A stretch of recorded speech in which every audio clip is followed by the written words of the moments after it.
Hey everyone, welcome back to my channel. आज की video में ठंड के मौसम में किस तरह से आप अपने घर के काम आसानी से कर सकते हैं, एकदम एफिशिएंटली कर सकते हैं और बिना किसी प्रॉब्लम के आप ये सारे काम आराम से निपटा सकते हैं। तो ये सारे टिप्स मैं आज के वीडियो में शेयर करूंगी और आप ठंड में अपने घर के काम के साथ साथ खुद का भी ख्याल रख पाएंगे। तो इन टिप्स को ज़रूर फॉलो कीजिए, आपको ज़रूर फ़ायदा होगा और ये सारी टिप्स बहुत ही यूज़फुल है। तो चलिए स्टार्ट करते हैं आज का वीडियो। ठंड में चाय पीना तो बहुत अच्छा लगता है। चाय और कॉफ़ी दोनों ही बहुत मज़ा आता है पीने में, लेकिन ठंड के मौसम में ना कई लोग ज़रूरत से ज़्यादा टी एंड कॉफ़ी का कंजम्पशन करने लगते हैं। तो टी कॉफ़ी आप एक नॉर्मल क्वांटिटी में लीजिए, जैसे कि आप एक दिन में 2 बार टी कॉफ़ी लेते हैं तो डैट इज़ फाइन। लेकिन आप दिन भर अगर चाय और कॉफ़ी पीते रहते हैं तो it's not good for health. T और कॉफ़ी के अलावा आप ब्लैक टी ले सकते हैं और आप ना इस तरह से थर्मस में गर्म पानी करके रखिए। मैं ये दिन भर इसको फिल करती रहती हूँ, गर्म पानी एक बड़े से थर्मस में रखती हूँ, सो डैट जिसको जब भी लगे ना तो वो आराम से ले सकता है। और बीच बीच में ना गर्म पानी पीते रहना चाहिए। तो इससे ना आपका जो वेट है वो भी कंट्रोल में रहेगा और ये गर्म पानी पीना बहुत ही अच्छा होता है ठंडी के मौसम में। तो इस तरह से आप गर्म करके अपने थर्मस में रखिए और बच्चों के लिए तो ये बहुत अच्छा है, सर्दी खांसी से भी दूर रहेंगे।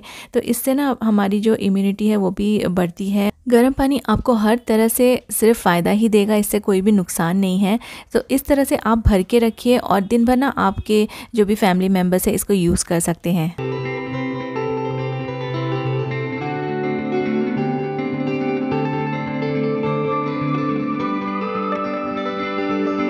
मौसम कोई भी हो, घर के काम तो जैसे कि वैसे ही रहते हैं और कितनी भी ज़्यादा ठंड हो, हमें अपने घर के काम तो करने ही हैं। तो जो बर्तन धोना रहता है ना, उसमें बहुत ज़्यादा परेशानी होती है। तो आप जब भी बर्तन धोए ना, उसके पहले आप ग्लव्स ज़रूर पहनें। तो इससे आप 2 तरीके से बच सकते हैं। एक तो आपके जो हाथ हैं वो भी अच्छे रहेंगे, आपकी जो स्किन है वो ख़राब नहीं होगी और दूसरा आपके बर्तन भी आराम से धुल जाएंगे, आपको ठंडा भी नहीं लगेगा। तो इस तरह के ग्लव्स मैं यूज़ करती हूँ, थोड़े से बड़े वाले ग्लव्स जो कि थोड़ा सा एल्बो के नीचे तक आते हैं और बिल्कुल भी हाथ गीले नहीं होते हैं इससे, और इसके अंदर भी पानी नहीं जाता है। तो लेकिन ना जब भी आप ग्लव्स पहने तो थोड़ा सा कोई भी आप जो भी आपके घर में पाउडर यूज़ करते हैं, टेल्कम पाउडर या फिर कोई भी जो भी पाउडर आपके यहाँ पे अवेलेबल हो, वो आप अपने हाथ में थोड़ा सा स्प्रेड कर लीजिए और उसके बाद आप ग्लव्स पहनिए।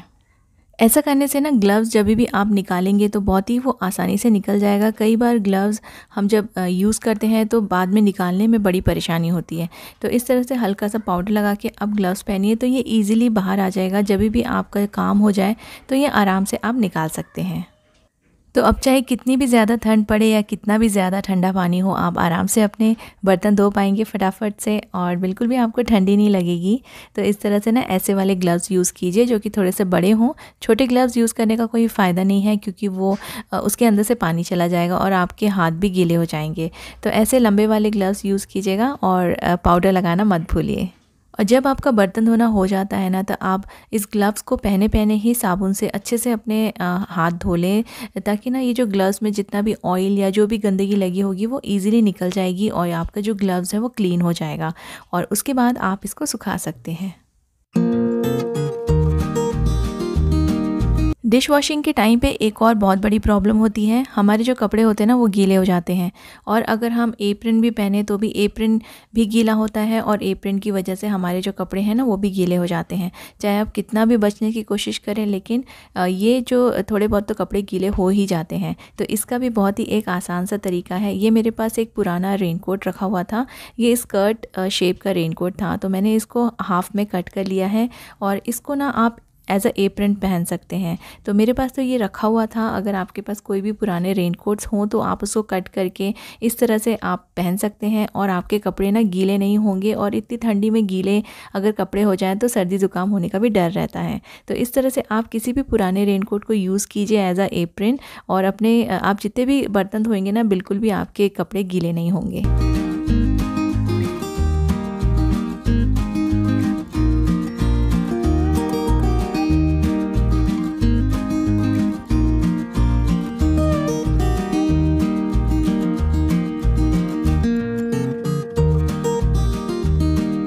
आप अपने सोफ़े पे भी कोई भी कॉटन की बेडशीट बिछा सकते हैं। इससे ना आप जब भी सोफ़े पे बैठेंगे तो ना काफ़ी कंफर्टेबल हो जाता है और थोड़ी ठंडी कम लगती है।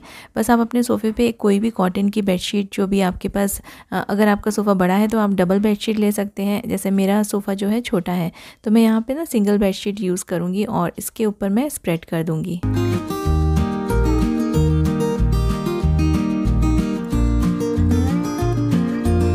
अपने लिविंग रूम को और थोड़ा-सा कोज़ी बनाने के लिए आप कोई भी कंफर्टर या फिर छोटा ब्लैंकेट या थ्रो आप अपने सोफ़े के आसपास रख सकते हैं। आप कोई छोटा-सा बास्केट रख दीजिए साइड में और उसके अंदर इनको रखिए। तो आपको जब भी ज़रूरत होगी तो आप डायरेक्टली यहाँ से लेके यूज़ कर पाएँगे। घर के काम करते-करते हमारी स्किन भी काफ़ी ख़राब हो जाती है, स्पेशली विंटर्स में। तो आप अपने पैरों का और अपने हाथों का भी बहुत ख़्याल रखिए। जिस तरह से आप अपने फेस का ख़्याल रखते हैं ना, बिल्कुल आप अपने पैरों का और अपने हाथों का भी ख़्याल रखिए। सबसे पहले तो अगर आपके पैरों में बहुत ज़्यादा क्रैक्स आ जाते हैं तो गर्म पानी में आप थोड़ा पैर डाल के बैठिए, कम से कम 15 से 20 मिनट्स। और उसके बाद ना मैं ये होममेड क्रीम लगाती हूँ। इस क्रीम की सारी डिटेल आपको मेरे वीडियो के डिस्क्रिप्शन में मिल जाएगी। इसमें क्या-क्या इंग्रेडिएंट्स मैंने यूज़ किए हैं। तो ये बहुत ही अच्छा क्रीम है, इसको आप ज़रूर अपने क्रैक हिल्स पे लगाइए। और इस क्रीम को लगाने के बाद ना ये एकदम से तो असर नहीं करेगा, लेकिन आप कुछ 10-15 दिन यूज़ करेंगे ना, उसके बाद आपकी जो क्रैक हिल्स है वो ठीक होना स्टार्ट हो जाएगी। लेकिन ये क्रीम लगाने के बाद आप सॉक्स पहनिए और फिर आप आराम से सो सकते हैं। तो रात भर इसको ऐसे ही लगे रहने दीजिए। और ये क्रीम बहुत ही यूज़फुल है। इसकी जो भी इंग्रेडिएंट्स हैं आप डिस्क्रिप्शन में ज़रूर देखिएगा। जैसे मैंने बताया था कि आप बर्तन करते समय, आप डिश वॉशिंग करते समय ग्लव्स यूज़ कीजिए, तो वहीं आपके 50% हाथ सेव हो जाएंगे। आपकी जो स्किन है वो ख़राब होने से बच जाएगी। लेकिन ग्लव्स पहनने के बाद भी हमारी स्किन थोड़ी ड्राई होती है हाथ की, तो उसके लिए भी मैं ये वाला जो होममेड क्रीम मैंने अभी थोड़ा देर पहले बताया था, वही मैं यूज़ करती हूँ। और इसको भी ना आप रात में सोने के पहले या फिर दिन के टाइम पे जब भी आपके काम हो जाते हैं ना, तो आप ये क्रीम को लगा के रखिए। और इसको लगाने के बाद ना हाफ़ एन आवर तक बिल्कुल भी हाथ वॉश मत कीजिए। थोड़ा देर इसको स्किन को एब्जॉर्ब करने दीजिए, तो आपके हाथ की जो स्किन है ना वो बहुत सॉफ्ट हो जाएगी और बिल्कुल भी क्रैक नहीं होगी। स्किन काफ़ी अच्छी रहेगी, स्मूथ रहेगी। इतना सब करने के बाद भी अगर आपकी स्किन ड्राई रहती है और पैर फटते हैं, तो ना आप सोने के पहले नाभि में थोड़ा-सा ऑयल डाल दीजिए, जो भी ऑयल आपके पास अवेलेबल हो। वैसे ठंड में सरसों तेल डालेंगे तो ज़्यादा फ़ायदा होगा, लेकिन आपके पास जो भी ऑयल अवेलेबल हो, आप अपनी नाभि में रात को सोने के पहले डालेंगे तो आपकी स्किन बहुत अच्छी रहेगी। ठंड के मौसम में बाकी कपड़ों के साथ साथ हमें जो वुलन कपड़े रहते हैं, जो हमारे गर्म कपड़े रहते हैं, स्वेटर, शॉल्स, इन सबको भी वॉश करना पड़ता है।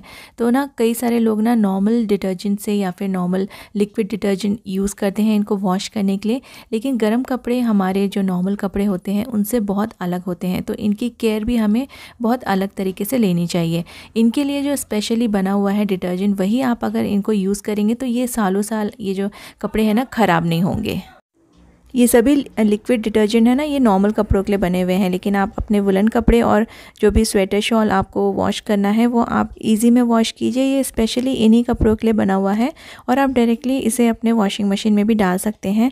बिल्कुल ये लिक्विड डिटर्जेंट जिस तरह से काम करता है ना, उसी तरह से काम करेगा और आपके सभी वुलन कपड़े आराम से अच्छे से वॉश हो जाएंगे। और अगर आपकी वॉशिंग मशीन ऑटोमेटिक है तो आपको ये वाला ऑप्शन भी आपकी वॉशिंग मशीन में मिलेगा, तो इसको भी आप यूज़ कर सकते हैं जब भी आप अपने गर्म कपड़ों को वॉश करते हैं। जिन जगहों पे बहुत ज़्यादा ठंडी पड़ती है वो लोग हीटर भी यूज़ करते हैं, लेकिन जब हम हीटर यूज़ करते हैं ना तो हमारे रूम्स में बहुत ज़्यादा ड्राइनेस हो जाता है और उसकी वजह से भी हमारी स्किन बहुत ज़्यादा ड्राई हो जाती है। हमारे लिप्स, हमारे हाथ, हमारे फेस की स्किन सभी बहुत ज़्यादा ड्राई हो जाती है। तो जब भी आप हीटर अगर यूज़ कर रहे हैं किसी भी रूम में, तो वहाँ पर आप हाफ़ बाल्टी पानी भर के वहाँ पर उस रूम में रख दीजिए, तो उस रूम का जो ड्राइनेस है ना वो कम हो जाएगा और रूम में थोड़ा सा मॉइस्चर आ जाएगा। ठंड के मौसम में जो भी चीज़ें मैं फ़ॉलो करती हूँ वो सभी मैंने आपके साथ शेयर की है। आई रियली होप आपको ये सभी टिप्स एंड हैक्स अच्छे लगे होंगे। वीडियो को लाइक और शेयर ज़रूर कीजिएगा and thank you so much for watching.